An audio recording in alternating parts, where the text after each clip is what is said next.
ټولو پښتنو ته ټولو مسلمانانو ته د غټ اختر مبارکي ورکوم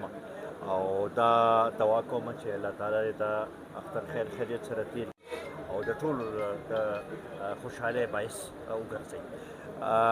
کوم چې تاسو خبر وکړه تھریډس خو زموږ د سیمې کې که وګورئ نو د ډېرې مودې نه دا شی را روان دی او بنیادي طور باندې د دې هغه روکاو یا د دې هغه توړ چې دی هغه امدا دی چې سیاسي لیډرشپ به خپل عوامو سره ځان نور هم نږدې کوي ځکه چې د دې خلکو هغه انتها پسند دي که هغه دهشتګرد دي د هغوی بنیادي مقصد هم دا وي چې یاره د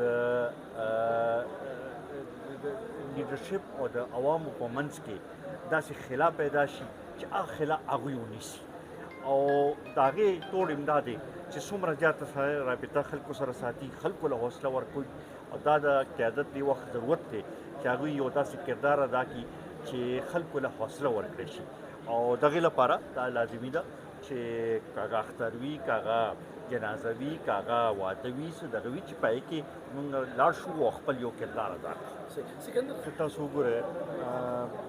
الف خان صاحب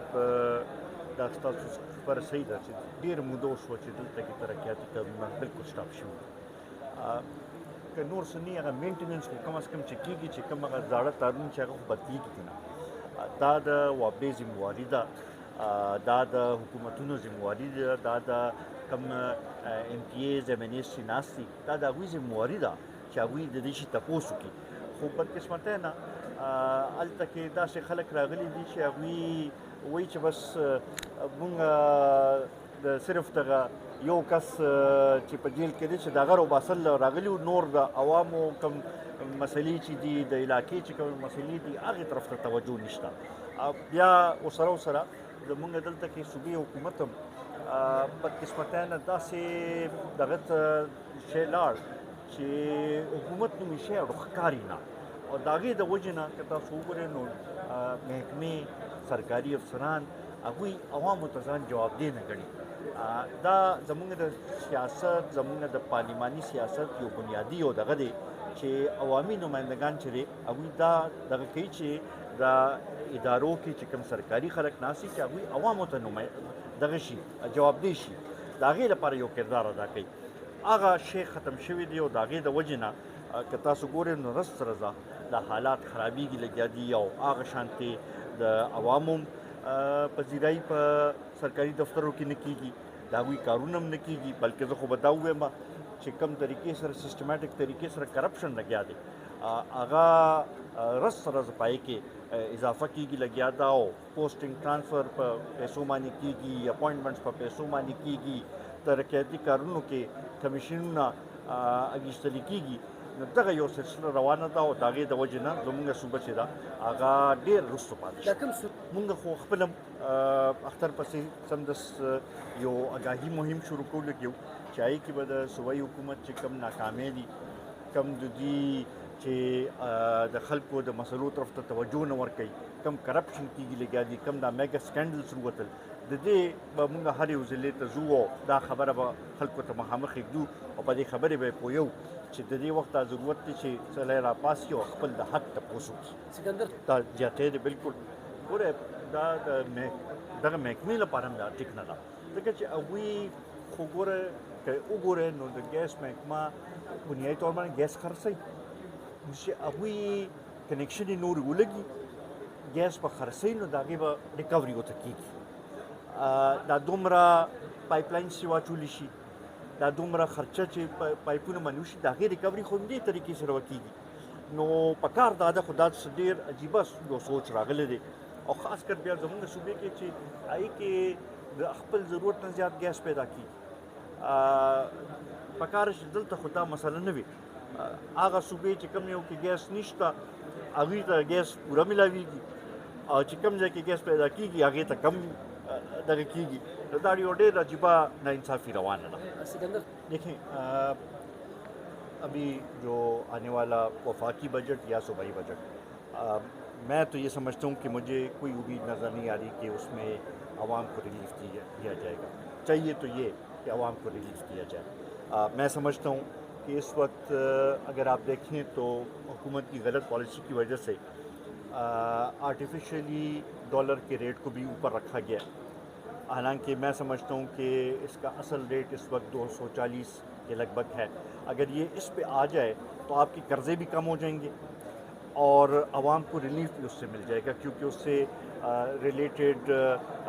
پیٹرولیم اور پیٹرول ڈیزل کے ریٹس ہیں، اس سے بجلی کے ریٹس ہیں، باقی چیزوں پہ، تو سب چیزوں کے اوپر اس کا فرق پڑ سکتا ہے۔ لیکن یہاں پہ ایکسپورٹرز کو خوش کرنے کے لیے آرٹیفیشلی ڈالر کا ریٹ 282 پہ رکھا جا رہا ہے۔ پوری دنیا میں ڈالر کا ریٹ کم ہوا، ہمارے پاکستان واحد ملک ہے پوری دنیا میں جدھر ڈالر کا ریٹ بڑھا ہے ان 3-4 مہینوں میں۔ تو یہ کچھ سمجھ نہیں آ رہی اس طرح کی پالیسیز کو مد نظر رکھتے ہوئے کہ